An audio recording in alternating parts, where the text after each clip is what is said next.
Hozir bitta qiziq voqea bo'ldi. Bitta obyektga kirdim. 20 yillik o'rtog'imni ko'rdim. Ular gips yopishtiradi, tiyagiga gips.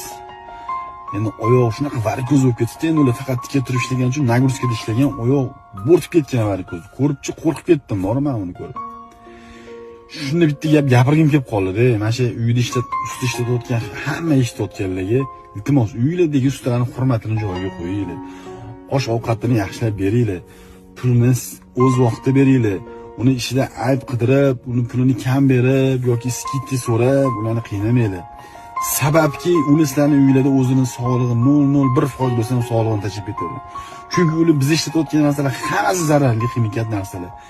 Like kraska pushti quritish ehtimoli katta bo'lgan narsa. Soch to'kadi, oshqozon funksiyasini buzadi.